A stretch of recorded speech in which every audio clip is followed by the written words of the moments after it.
So you're going to pin that on, and it's curved, so you're going to have to kind of pin it as you go and pin that in place. And it's not critical. This 3 inches isn't super critical, but that's a good approximate number.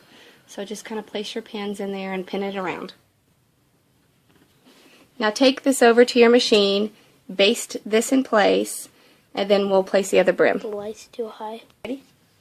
Now lay the outside of the band on top of this, and then you're going to pin it in place again, and then you're going to stitch across the top of this whole thing, but you're going to leave about 1.5 inches open here.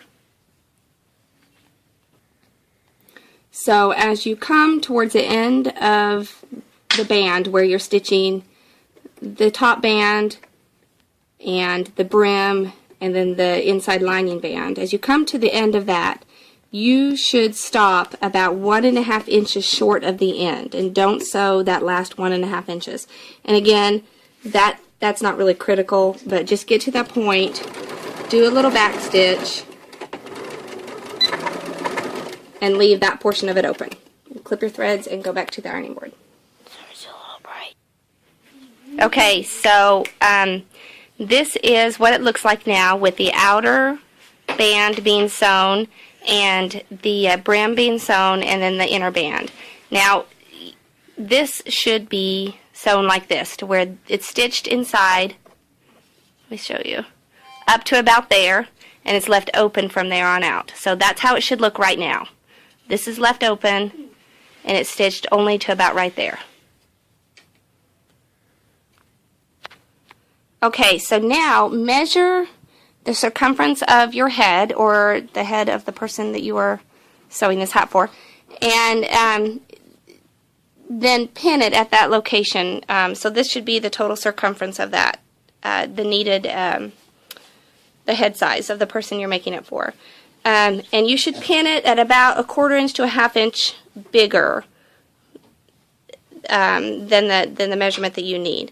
So take and pin only the lining band, and you are going to sew only from here down to this location, to where the outer band and the inner band meet. So you're going to only sew to that location right there, and you'll sew right down that line only to there, and this will be left open and free.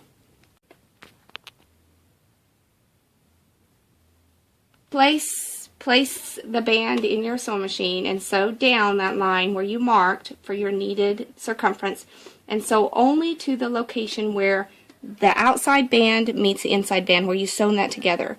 So just at this location right here. So I put a pin there just so I know where to stop. So you're going to sew down to there.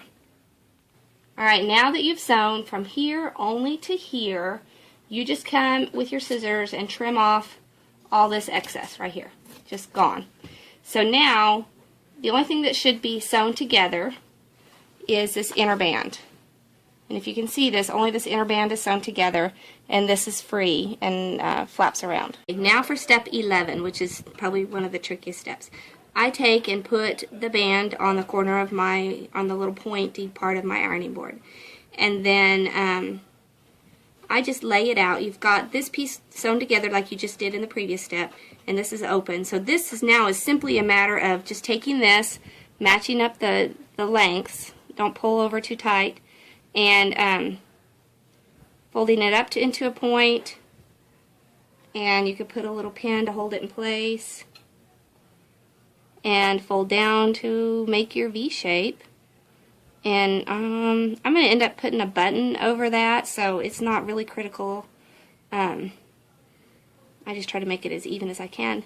And now you're simply going to top stitch from this location up to your point and back over, and that's how you close up the outer band. So this is what it looks like now after you've top stitched the little triangle piece. There'll still be an open space right here that we're going to get when we'll close that up when we top stitch the band. So you don't have to worry about that right now. We'll get that later. The most critical part is like closing this up to match the width of this. So just making that little stitch just like that.